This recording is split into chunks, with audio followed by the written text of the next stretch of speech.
안녕하세요. 이웃집 이야기를 들려주는 인생고개입니다.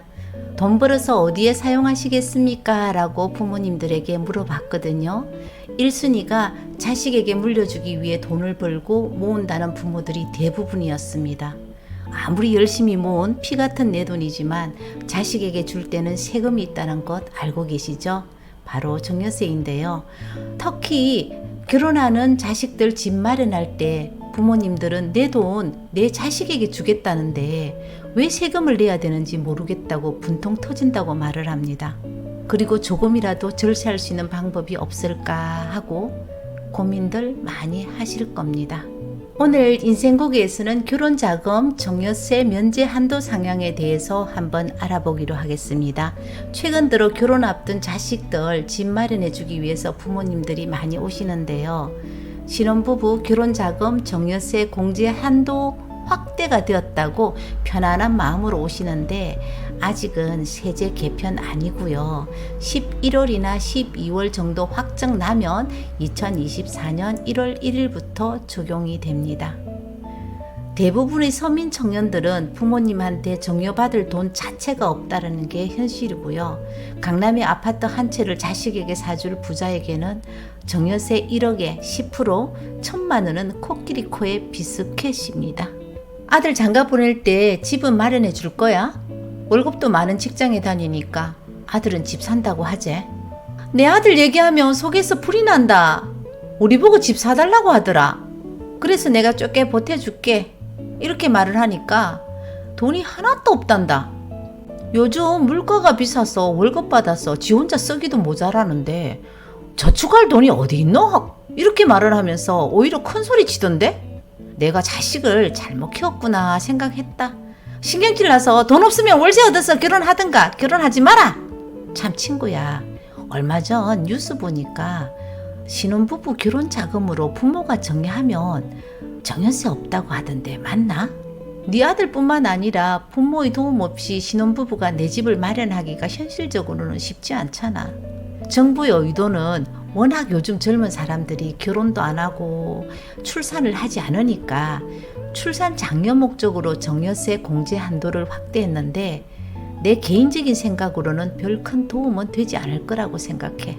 세금 때문에 결혼 못하는 것도 아니고 결혼한다고 아이를 반드시 낳는 것도 아니잖아. 출산 장려보다는 부모가 자식들 결혼할 때 내 집 마련 자금을 증여세 걱정 없이 도움을 줄 수 있다는 점에서 훨씬 반기는 분위기더라. 그래서 어떻게 아들 결혼할 때 집 사준다고? 우리도 큰 돈은 이제 없다. 딸들 결혼할 때 전세금 보태주고 하니까 우리도 돈 없다. 목돈 자꾸 너처럼 생각 없이 주면 나중에 증여세 나올 건데? 그거 얼마 된다고? 그런 거는 국세청에서 잘 못 잡는다고 하더라. 사람들은 현금을 조금씩 임출해서 자식들에게 주면 국세청이 바빠서 안 걸린다고 하는 사람들이 많은데 물론 현금에는 꼬리표가 없기 때문에 걸릴 수도 있고 안 걸릴 수도 있겠지. 그럼 걸리는 사람들은 대부분 어디에서 문제가 생겨서 걸리는 줄 아나? 부동산 매입할 때와 부모 돌아가시면 상속세 신고할 때 제일 많이 걸린다고 해. 걸리면 어째 되는데? 정상적인 세금 내는 금액에다 20% 추가금 내고 납부 지연했다고 가산세까지 내야 되지. 그리고 국세청은 금감원으로부터 10년 동안 금융 자료를 받아서 오픈해서 보는데 상속인들 통장까지 오픈해서 보기 때문에 여기에서 대부분 걸리지. 정수기도 옛날에 시어머님 돌아가시고 통장 탈탈 틀리고 국세청 조사 받았잖아. 시어머님에게 정수기 아들 4년 동안 등록금 받았는 거, 유학비, 남편 사업하다 진 빚 청산한다고 받았는 돈, 국세청에서는 정료로 추정하고 증여세를 내야 한다고 하더란다. 정려는 배우자끼리는 10년 동안 6억을 공제하고 부모 자식 간에는 성인 자녀는 10년 동안 5천만 원을 공제하고 미성년 자식들은 10년 동안 2천만 원 이 범위 안에서 정려를 하면 정려세가 없는데 돈 있다고 무턱대고 주다 보니까 정려세를 내야 하는 일이 발생한다는 말이지. 다행히도 시어머님이 워낙 자식에게도 돈 거래를 확실하게 하는 사람이라서 정숙이는 기억도 나지 않는데 그 당시 차용증을 받아서 두었더란다. 옛날에 여성동과 월간지에서 주는 가계부 있잖아. 그것이 19개. 19년 동안의 가계부를 보관하고 있더란다, 시어머니가. 대단한 어르신이었지. 가계부에다 차용증을 풀칠로 딱 붙여놓고 매달 들어왔던 이자 그리고 조금씩 갚았던 원금 내용을 빠짐없이 기록이 되어 있어서 그것으로 소명하고 정여세는 납부하지 않았다고 들었다. 정여세 하나도 안 내고 자식들에게 돈 줄 수 있는 방법은 없나? 정여세는 10년 안에 합산해서 내는 세금이니까 10년마다 정려하면 세금 안 내도 되지. 내 생각은 정여세는 최소 세율이 10%를 내는 것이기 때문에 나중에 상속세 내는 것보다는 유리할 것 같은데, 여기서 문제는 조금 있는 재산 정여세 무서워서 미리 자식에게 주면 부모 노후는 누가 책임질까? 자식들 돈 받을 때와 받고 난 후가 다르다는 말을 너무 많이 들어서 걱정은 조금은 되거든. 그리고 현금 정려를 할 때 정여세를 절세할 수 있는 방법도 있다. 정여세는 받는 사람이 얼마를 받았는지에 따라서 세금이 적용되기 때문에 정려받는 사람을 분산해서 정려받으면 되지. 아들에게만 주지 말고 며느리도 주고 손자도 주고 손녀도 주고 이렇게 공제 한도 범위에서 주면 세금을 아낄 수 있는데 우리나라 부모님들 며느리에게 주는 거 안 좋아하더라. 내가 알고 있는 사람 중에 현금 부자가 있었거든. 하루는 며느리와 통화를 하면서 소리를 막 지르면서 성질을 내는 거야. 나중에 내가 물어봤다. 요즘 시어머니가 며느리 눈치 보는 세상인데 그렇게 소리 질러도 되냐고 했더니 돈이 좋기도 하고 무섭기는 하더라. 며느리에게 시어머니 체크카드를 주고 아들 월급은 절대 쓰지 말고 무조건 이 카드로 생활비로 쓰라고 했단다. 편법으로 정리하기 위해서 아들하고 약속을 한 거지. 아들하고 며느리는 다르잖아. 카드 사용할 때마다 시어머님 휴대폰에 알림이 오는 것을 며느리가 알고 한꺼번에 돈을 인출해서 생활비를 마음 편하게 사용하다 벼락을 맞은 거지. 인생고개 여러분, 공짜 돈이라 벼락 맞으면서도 받아야 하나요? 여러분은 어떻게 생각하세요? 그럼 자식에게 현금 빌려줘도 정여세 낼 수도 있단 말이가. 국세청은 부모 자식 간 현금 거래는 일단은 정려로 추정하고 시작하기 때문에 빌려준 돈인지 그냥 준 돈인지는 우리가 소명해야지. 그래서 차용증이 필요하잖아. 차용증은 정확하게 작성하고 그냥 들고만 있으면 별 소용없거든. 차용증이 언제 작성했는지 알 수 없기 때문에 차용증을 공정 받아 두어야 돼. 그런데 공정할 때 비용이 좀 들어간다. 이 돈 또 아깝다고 생각하는 사람들은 우체국에 가서 내용 증명을 보내는 방법과 동사무소에 임대차 계약 확정일자 받듯이 확정일자 받아도 된다고 하더라. 그리고 매월 이자하고 원금을 분할 상환하는 것이 가장 중요하다고 해. 근데 일하다 보면 부모들이 자식들에게 주는 돈이 대충 얼마 정도 되는데, 부모에게 전혀 도움받지 않고 스스로 저축해서 대출받아서 하는 사람부터 시작해서 우리가 정말 놀랄 정도의 금액까지 지원받는 자식도 있다. 보통은 내가 경험한 경우에는 1억에서 3억 미만을 지원받는 자식들이 제일 많거든. 소도 비빌 언덕이 있어야 되는데 부모가 가난한 자식들은 정여세 한도가 무슨 소용있겠어? 직장 생활에서 오히려 부모 생활비 줘야 하는 자식들도 얼마나 많은데. 그럼 우리 아들 지금 결혼하면 공제 혜택 못 보나? 2024년 1월 1일 이후에 정리한 것부터 적용하기 때문에 지금은 안 되지. 그럼 올해 결혼해서 집을 사야 되는 사람은 혜택을 못 보는 거네?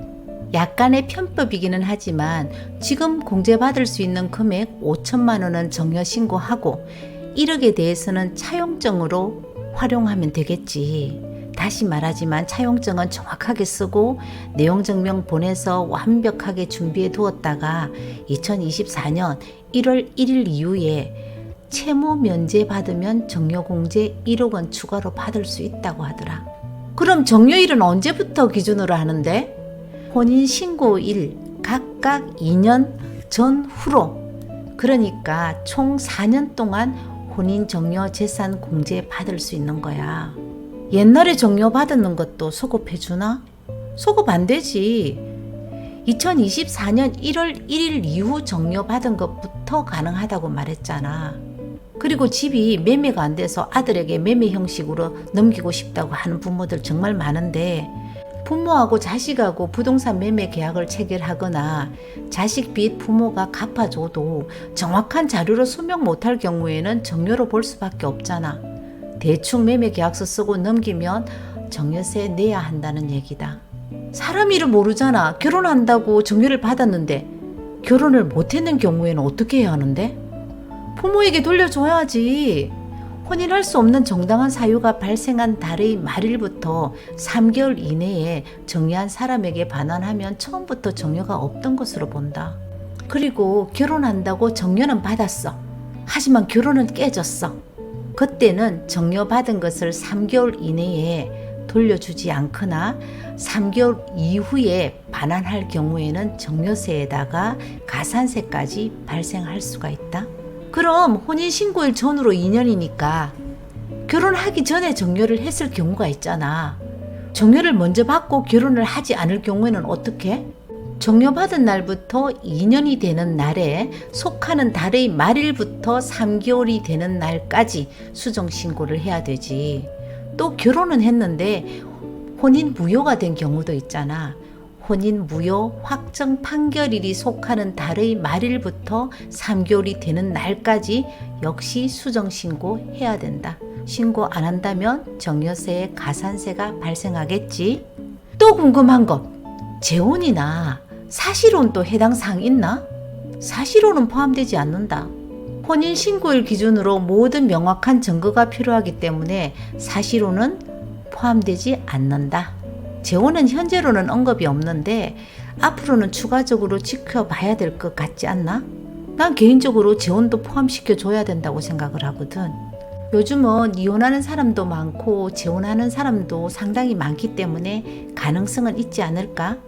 혼인율도 높이고 출생률을 높아지게 하는 게 이 법의 취지이기 때문에 재혼은 포함돼야 된다고 봐.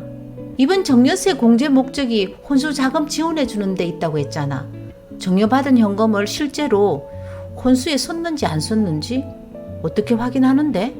검증은 사실상 불가능하지 않을까? 어디에 사용하는지는 묻지 않으니까 그 부분은 염려를 하지 않아도 될 것 같더라. 그만 좀 물어. 난 공인중개사지 세무사는 아니야. 세금은 꼭 전문가에게, 세무사에게 상담을 받아야 된다. 알았지? 인생고객 여러분, 자식에게 도움을 줄 수 있는 경제적 여유를 가진 사람만 부모 아닙니다. 서민들은 자녀 결혼할 때 단돈 1,000만 원 보태기도 힘든 이웃이 정말 많거든요. 진짜 돈 있는 사람들은 정려세 무서워서 자식 결혼 자금 못 주지는 않을 겁니다.